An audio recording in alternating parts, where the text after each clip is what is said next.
ओम जय अम्बे गौरी मैया जय श्यामा गौरी। ये कहानी है सुमन की। सुमन जो कि माँ दुर्गा की परम भक्त थी, बचपन से ही वो हर रोज माता रानी की पूजा किया करती थी।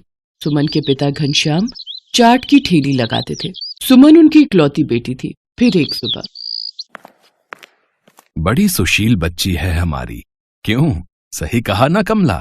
हाँ जी, सब माता रानी की कृपा है। देखना इस बार 12वीं में भी अपनी सुमन अव्वल आएगी। दिन रात एक कर रखा है उसने पढ़ाई में। अगर मेरे पास पैसे होते तो मैं जरूर इसको ट्यूशन लगवा देता, तो वो और अच्छे नंबरों से पास होती। आप फिक्र मत करो जी, देखना हमारी बेटी बिना ट्यूशन के भी अच्छे नंबरों से पास होकर दिखाएगी। सुमन अपने गांव के ही सरकारी स्कूल में पढ़ती थी। वो क्लास में सबसे ज्यादा होशियार थी। कुछ दिन बाद ही परीक्षाएं आ गई और सुमन बहुत अच्छे नंबरों से पास हुई। वो आगे पढ़ाई करना चाहती थी, लेकिन उसके गांव से कॉलेज बहुत ही दूर था और कॉलेज की फीस भर पाए इतना पैसा भी उसके पिता घनश्याम के पास नहीं था।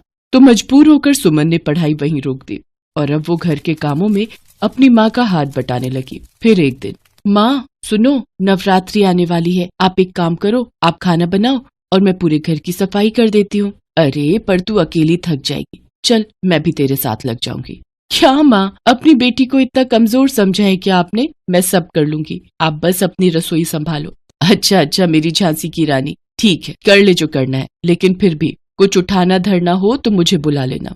सुमन घर की सफाई में लग जाती है। उसी बीच रसोई में, कमला, बस माता रानी से यही प्रार्थना है कि अपनी सुमन को एक अच्छा घर बार मिल जाए जो इसके गुणों को समझे और इसे हमेशा खुश रखे। ऐसा जरूर होगा जी, हमारी सुमन है ही इतनी प्यारी, उसके साथ हमेशा सब कुछ अच्छा ही होगा। वक्त बीतता गया, सो घनश्याम ने भी सुमन के लिए रिश्ते देखना शुरू कर दिया था। और फिर, अरे कमला, अरे कहाँ हो? अरे यहाँ आओ जल्दी। क्या हो गया जी, बड़े खुश लग रहे हो? अरे ऐसी खुशखबरी लाया हूँ कि तुम सुनोगी ना तो तुम तो खुशी के मारे नाचने लगोगी। हाँ। अच्छा जी, पर हुआ क्या है ये तो बताओ। अरे बगल के गांव में एक लड़का है, उसका नाम किशोर है। अपने माँ बाप का इकलौता बेटा है, खेती किसानी करता है और बहुत ही अच्छे स्वभाव का है। मैं आज उससे मिलके आया, बहुत ही संस्कारी लगा मुझे तो। उसकी और अपनी सुमन की जोड़ी खूब जमेगी। हाँ, वो सब तो ठीक है, लेकिन तुम चिंता मत करो, लेन देन को लेके भी कोई परेशानी नहीं है। मेरी सारी बात हो गई है। मैंने कल उन लोगों को घर पर बुलाया है। क्या? अरे कल ही क्यों बुला लिया? कितनी सारी तैयारियां करनी पड़ेंगी। अरे तो कल के बाद फिर नवरात्रि शुरू हो रही है ना, और रही बात तैयारियों की, तो कोई दिखावा करने की जरूरत नहीं, हम जो है वही दिखाएंगे। अगले दिन किशोर अपने परिवार के साथ सुमन के घर आया। सुमन एक नजर में ही किशोर को पसंद आ गई। सुमन को भी किशोर पसंद आ गया था। फिर जाते जाते किशोर के पिता ने सुमन के पिता से कहा, तैयारियां शुरू कर दो भाई साहब, माता रानी ने चाहा तो जल्दी ही बारात लेकर आएंगे हम। ये सुनकर सुमन मुस्कुराए बिना नहीं रह पाई और तय हुआ कि नवरात्रि के बाद दोनों की शादी कर दी जाएगी। इधर सुमन नवरात्रि की तैयारियों में लग गई। फिर नवमी के दिन, बस कर बिटिया, मत कर इतना काम, इसके बाद अगली नवरात्रि तो अपने घर में ही मनाएगी तू, और यहाँ सब मुझे अकेले ही देखना पड़ेगा। क्या माँ आप भी? अच्छा सुनिए, मैंने चने बना दिए हैं, हलवा बनाने जा रही हूँ, बस आप पूड़ियां बना दो, कन्याएं आती ही होंगी। सुमन ने सभी कन्याओं के पैर धोए और फिर उन सबको खाना खिलाया। हर साल सुमन ऐसा ही करती थी, लेकिन इस बार वो थोड़ी भावुक थी, क्योंकि वो जानती थी कि अगली बार से तो उसे अपने ससुराल में ही नवरात्रि मनानी थी। वक्त बीता और कुछ ही दिनों में सुमन और किशोर की शादी भी हो गई। शादी के बाद किशोर के घर में, हाँ तो सुमन जी, लो हो गई शादी। माता रानी ने मेरी मुराद सुन ली। मतलब? वो मैंने जब पहली बार तुम्हें देखा था ना, मनी मन माता रानी से कह दिया था कि माँ कुछ भी हो जाए, शादी तो इसी लड़की से होनी चाहिए। सच में कितनी सुंदर हो तुम, मेरी तो किस्मत ही खुल गई। किशोर सुमन से बहुत प्यार करता था और सुमन भी किशोर को जीवन साथी के रूप में पाकर बहुत खुश थी। माता रानी ने उसकी सारी ख्वाहिशें पूरी कर दी थी, लेकिन अब बारी थी परीक्षा की। एक बार फिर नवरात्रि का त्योहार आने वाला था, लेकिन किशोर इस बीच बहुत परेशान था। वो अपना सिर पकड़कर बैठा था। क्या हुआ? आप ऐसे सिर पकड़कर क्यों बैठे हो? ये बारिश देख रही हो, पिछले 3 दिनों से आंधी और बारिश रुक ही नहीं रही है। अपनी फसल तो ठीक है ना?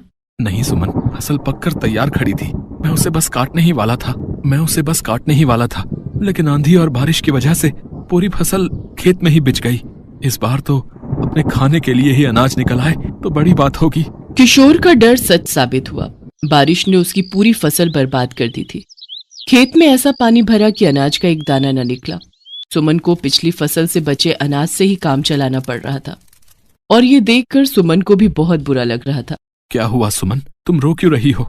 देखिए, मुझे गलत मत समझना। मैं इसलिए नहीं रो रही कि हमारे पास खाने को अनाज नहीं है। मैं तो इसलिए रो रही हूँ कि इस बार नवमी पर हम कन्याओं को क्या खिलाएंगे। सुमन की बात सुनकर किशोर भी सोच में पड़ गया। उसने यहाँ वहां से कुछ पैसे उधार लेने की भी कोशिश की, लेकिन बारिश ने पूरे गांव के किसानों को बर्बाद कर दिया था, तो हर कोई परेशान था। नवरात्रि शुरू हो चुकी थी। दोनों पति पत्नी माँ दुर्गा की पूजा करते और उनसे सब ठीक करने की प्रार्थना करते। फिर नवमी वाले दिन, सुनो, तुम्हारे पास कितना अनाज बचा है? मैं जानती हूँ कि आप क्या कहने वाले हैं। नहीं हो पाएगा। 9 कन्याओं का भोजन बन सके इतना अनाज नहीं बचा है। सारे डिब्बे खाली पड़े हैं। हम बस माता रानी से क्षमा ही मांग सकते हैं। किशोर और सुमन अभी बात ही कर रहे थे कि तभी किसी ने बाहर से आवाज लगी, माई बाहर आओ, देखो कन्याएं आई हैं। किशोर और सुमन ने देखा कि उनके घर के बाहर पूरी 9 कन्याएं एक साथ खड़ी थी। सुमन ने उन्हें देखते ही अपने हाथ जोड़ लिए और उन्हें अंदर आने को कहा। सारी कन्याएं एक लाइन में बैठ गईं और भोजन का इंतजार करने लगी। उधर रसोई में, हे माता रानी, ये कैसी परीक्षा ले रही हो आप? अब मैं क्या खिलाऊं इन कन्याओं को? देखो देखो, डब्बों में कुछ बचा है क्या? किशोर और सुमन एक एक कर सारे डब्बे खंगालने लगे। उन्हें एक डब्बे में थोड़े से चने दिखाई दिए और दूसरे डिब्बे में बहुत ही थोड़ी सी सूजी। किशोर ने दुखी मन से कहा, तुम इन्हीं को पकाना शुरू करो, मैं भाग कर जाता हूँ। देखता हूँ कहीं से कोई थोड़े चने और सूजी अगर और दे दे तो काम बन जाएगा। ये कहकर किशोर वहां से चला गया। सुमन ने माता रानी का नाम लेकर चूल्हे पर कढ़ाई चढ़ाई और जैसे ही उसने चने के डिब्बे से कढ़ाई में चने डालने शुरू किए, चमत्कार ही हो गया। चने के डिब्बे से चने गिरते ही जा रहे थे। चनों से पूरी कढ़ाई भर गई थी, लेकिन चने थे कि डिब्बे से निकलते ही जा रहे थे। सुमन ये देखकर हैरान थी। उसने मन में कहा, हे माता रानी, मुझे पता है कि ये आपने ही किया है। अब जब तक चने बनते हैं मैं दूसरी कढ़ाई में सूजी भुननी शुरू कर देती हूँ। जैसे ही दूसरी कढ़ाई में सूजी डालने के लिए सुमन ने सूजी का डिब्बा खोला तो फिर वैसा ही चमत्कार फिर से हुआ। उस डिब्बे में से ढेर सारी सूजी कढ़ाई में से गिरती ही जा रही थी और डिब्बा खाली ही नहीं हो रहा था। ऐसा ही घी, तेल और आटे के डिब्बे के साथ भी हुआ। थोड़ी देर बाद सुमन ने कढ़ाई भर के चने, हलवा और पूड़ी बना दी। तब तक किशोर भी आ गया, लेकिन जैसे ही किशोर ने वो सब देखा उसकी आंखों में खुशी के आंसू आ गए। सुमन, ये सब कैसे? बताती हूँ। पहले आप मेरे साथ कन्याओं को भोजन करवाइए। सुमन और किशोर ने पूरी श्रद्धा के साथ कन्याओं का पूजन किया और फिर उन्हें भोजन कराया। और जब सारी कन्याओं ने भोजन कर लिया तो उसमें से एक कन्या उठी और देखते ही देखते माँ दुर्गा के साक्षात रूप में बदल गई और बाकी की 8 कन्याएं भी उन्हीं में समा गई। ये देखकर सुमन और किशोर दोनों हाथ जोड़कर रोने लगे। माते धन्य हो गए हम दोनों। आपके साक्षात दर्शन पाकर हमारा तो जीवन ही तर गया मैया। मैं तुम दोनों से बहुत प्रसन्न हूँ। तुमने गरीबी और परेशानी में भी मेरी भक्ति नहीं छोड़ी। मैंने तुम्हारी परीक्षा ली और तुम दोनों उस पर खरे उतरे। माँ, वो चमत्कार वो आपने ही किया था ना? हाँ पुत्री, और अब वो चमत्कार सदा के लिए तुम्हारे साथ है। तुम्हारे बर्तन कभी खाली नहीं होंगे। लेकिन इस चमत्कार के साथ तुम्हें क्या करना है ये तुम्हें ही तय करना होगा। जो आज्ञा माता। माता रानी की जय। हेमा माँ दुर्गा में बहुत विश्वास रखती थी। उसके घर में धन धान्य की कोई कमी नहीं थी, पर उसकी सास स्वभाव की बहुत कंजूस थी। वो अपने लिए तो जी खोलकर खर्च करती, पर कभी भी कोई दान पुण्य नहीं करती थी। अगर हेमा किसी को कुछ देने लगे तो उस पर चिल्ला पड़ती थी, सेब ले लो, सेब मीठे मीठे लाल रसीले सेब ले लो। ओ सेब वाले भैया, ये सेब कैसे लगाए? हेमा बहू, ये हाथ में क्या है? माँ जी, वो मैंने अपने लिए 2 रोटी बनाई थी, पर मुझे भूख नहीं है, इसीलिए 1 रोटी इन बूढ़े बाबा को दे रही थी। वो बहुत भूखे दिखाई दे रहे हैं। चुपचाप रोटी को अंदर लेकर जाओ। आटा इतना सस्ता नहीं है जो भिखारियों को बांटते फिरो। अभी नहीं खानी तो रात में खा लेना गरम करके। पैसों की बचत करना सीखो। ये नहीं कि हमारा हाथ खुला हुआ है। हमारे पास अच्छे पैसे हैं तो हम उसको उजाड़ दें। ला भैया, 2 किलो सेब तोल दे। वैसे तू 100 रुपए महंगे लगा रहा है। चल कोई नहीं। ये लो अम्मा जी। कभी कभी हेमा का मन बहुत दुखी होता था क्योंकि घर में पैसे होने के बावजूद भी वो किसी की सहायता नहीं कर पाती थी। माँ, आपको पता है आज एक नया ग्राहक जुड़ा है, बहुत अच्छी कमाई होगी इन सर्दियों के सीजन में। उस ग्राहक को हमारी फैक्ट्री के स्वेटर बहुत पसंद आए हैं। ये तो बहुत बढ़िया बात है सुमित बेटा, बस तू ऐसे ही खूब पैसे कमाता जा। घर में पैसे जुड़े होते हैं तो किसी बात की कोई परेशानी नहीं होती, बस काम अच्छा चलता रहना चाहिए। सुमित का काम अच्छा चल रहा था, कमाई भी बहुत अच्छी हो रही थी। एक दिन हेमा की सास आंगन में बैठी अपने पर्स में से नोट गिन रही थी, पर वो बार बार गिनती भूल जाती। एक साधु बाबा द्वार पर बहुत देर से खड़े भिक्षा मांग रहे थे। ये नोट गिनते गिनते तंग आ गई हूँ, ये नोट है या मुसीबत, गिनती ही ठीक नहीं हो रही, ज्यादा पैसा होना भी मुसीबत ही है। माई, बाबा को कुछ दे दो, बहुत भूख लगी है। अरे बाबा, मैं पहले ही इन रुपयों से परेशान हूँ, ऊपर से तुम परेशान कर रहे हो। जब तक ये नोट मेरे हाथ में है तुम्हें कुछ नहीं मिलेगा, जाओ यहाँ से। तुम पैसों से इतनी परेशान हो कि एक भूखे को भोजन देने का भी समय नहीं है। माई, अगर तुम इन रुपयों से इतनी ही परेशान हो तो ईश्वर करे तुम्हारी ये परेशानी जल्दी दूर हो जाए, फिर तुम किसी भूखे को खाली हाथ मत लौटाना। हेमा की सास का ध्यान अभी भी नोट गिनने में ही था। वो गुस्से से झुंझला रही थी और उसने देखा कि जब वो नोट नहीं गिन पा रही है, इतनी देर में साधु बाबा भी भूखे द्वार से लौट चुके थे। हेमा उस समय घर पर नहीं थी, उसे इस बारे में कुछ भी नहीं पता था। सुमित शाम को घर लौटता है तो उसका मन उदास था। क्या हुआ, आप बहुत परेशान दिखाई दे रहे हो? मैंने बताया था ना, जो नया ग्राहक जुड़ा है, जिसने फैक्ट्री में स्वेटर का ऑर्डर लिखवाया था, अचानक उसने मना कर दिया है। मेरा बहुत नुकसान हो गया। मैंने तो माल बनवाना शुरू भी कर दिया था, पर उस ग्राहक को विदेश जाना पड़ा। आज ही उसका फोन आया है, वो माल बनवाने को मना कर रहा है। कोई बात नहीं, आप परेशान मत हो, सब ठीक हो जाएगा। ये नहीं तो कोई और ग्राहक आ जाएगा। आप बैठो, मैं खाना लगाती हूँ। पर ऐसा नहीं हुआ। सुमित की फैक्ट्री में माल पड़ा रहा, पर एक भी ग्राहक ने माल नहीं खरीदा। धीरे धीरे सुमित का सारा काम ठप हो गया और वो कर्जे में डूब गया। घर में पैसों की तंगी आ गई। हेमा और उसकी सास दोनों के सारे गहने बिक गए, मकान गिरवी रखना पड़ा, फैक्ट्री को ताला लग गया और वो लोग बहुत गरीब हो गए।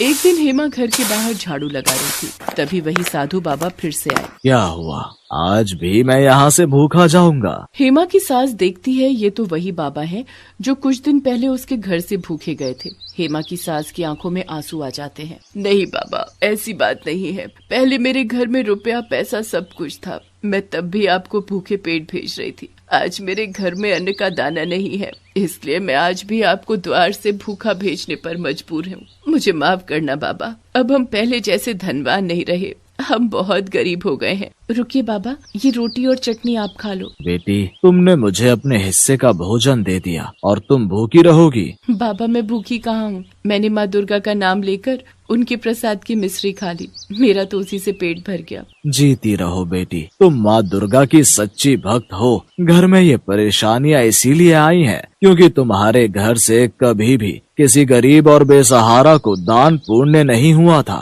तुम माँ दुर्गा के नवरात्रि व्रत धारण करो, माँ दुर्गा से भूल के लिए क्षमा मांगो, भूखों को भोजन खिलाओ, प्यासे को पानी पिलाओ। देखना, तुम्हारे घर की स्थिति पहले जैसी खुशहाल हो जाएगी। ठीक है बाबा, मैं माँ दुर्गा के नाम के नवरात्रि व्रत अवश्य रखूंगी। और फिर साधु बाबा के कहने पर हेमा ने विधि पूर्वक सच्चे मन से माँ दुर्गा के नवरात्रि व्रत रखने शुरू किए। वो माँ दुर्गा के नाम की जोत जगाती थी, घर में उनका कीर्तन और भजन करती थी, जिसमें उसकी सास और पति सुमित भी साथ देते थे। हेमा ने अभी 3 व्रत ही समाप्त किए थे कि सुमित खुशी से घर लौट कर आता है। माँ, जानती हो, मुझे स्वेटर और टी शर्ट का एक बहुत बड़ा ऑर्डर मिला है। दिसंबर तक मुझे ये ऑर्डर तैयार करना है, बहुत जल्दी काम करना होगा।